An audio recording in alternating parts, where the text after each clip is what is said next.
સુરત બેસ્ટન વિસ્તારમાં પોલીસ તંત્ર સંપૂર્ણપણે સતર્ક બન્યું છે। તમે તહેવારો ઉજવો, સુરક્ષાને સંભાળી લઈશું ના સંદેશ સાથે પોલીસ દ્વારા કરવામાં આવેલી ચુસ્ત સુરક્ષા વ્યવસ્થા કઈ રીતે શાંતિ અને સૌહાર્દ જાળવવાને મદદરૂપ બની રહે છે।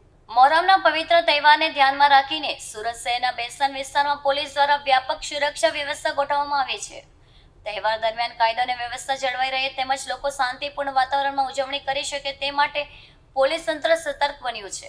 તમે તહેવાર ઉજવો અને સુરક્ષા અમે સંભાળી લેશું ના સૂત્ર સાથે બેસાન પોલીસ મેદાનમાં ઉતરી કામગીરી કરી રહી છે।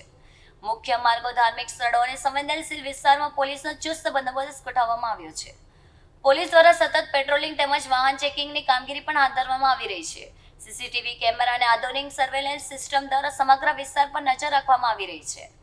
તહેવાર દરમિયાન કોઈ પણ અનિચ્છનીય ઘટના ન બને તે માટે અધિકારીઓ સતત મોનિટરિંગ કરી રહ્યા છે। પોલીસ કર્મચારીઓ ઉપરાંત હોમગાર્ડ અને અન્ય સુરક્ષા દળોને પણ ફરજ પર તૈનાત કરવામાં આવ્યા છે। સ્થાનિક લોકો અને સમાજના આગેવાનો સાથે સંકલન સાંધી શાંતિ અને સૌહાર્દ જળવાઈ રહે તે માટે પ્રયાસો કરવામાં આવી રહ્યા છે। પોલીસ દ્વારા લોકોને અફવાઓથી દૂર રહેવા અને કાયદાનું પાલન કરવા અપીલ કરવામાં આવી છે। આજ રોજ સુરત શહેર પોલીસ વતી જે તાજિયાના પવિત્ર તહેવાર આવી રહ્યા છે તે બાબતે આજે બેસ્તાન પોલીસ દ્વારા ફૂડ પેટ્રોલિંગનું આયોજન કરવામાં આવ્યું અને અત્યારે અમે અલગ અલગ 5 જગ્યાએ તાજિયાની પોતે વિઝિટ કરી છે। અમારા એસીપી, પીઆઈ, પીએસઆઈ અને બેસ્તાનની 40 પોલીસની સાથે અને તાજિયાના સંચાલકોને સૂચના આપી છે કે જેમ બને એમ જલ્દી જુમ્માના દિવસે વહેલા નમાજ પઢી અને નીકળે ને સમયસર જે હોડી બંગલા પહોંચવાનું છે ત્યાં આગળ પહોંચે અને બીજી કોઈ પણ તકલીફ હોય એ બાબતે પૂછપરછ કરવામાં આવી, કોઈ તાર નડતો હોય, કોઈ ઝાડની ટ્રીમિંગની જરૂર હોય કે રસ્તામાં કોઈ ખાડો હોય તો અમને જાણ કરે, અમે એસએમસી સાથે સંકલન કરીશું અને તાત્કાલિક કોઈ જગ્યાએ આ પ્રશ્ન હોય તો એનું તાત્કાલિક નિરાકરણ લાવીશું।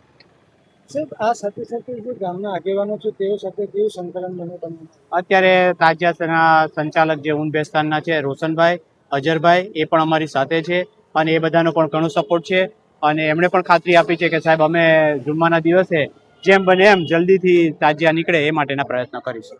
અને હું કહેવા માંગુ છું સુરત શહેર પોલીસ એમની સાથે છે। કોઈ પણ મુશ્કેલી હોય, કોઈ પણ તકલીફ હોય તો તરત અમારા ધ્યાન પર મૂકે, કોઈ પણ અફવા હોય તો અફવા પર ધ્યાન ના આપે, એવું હોય તો અમારો સંપર્ક કરે।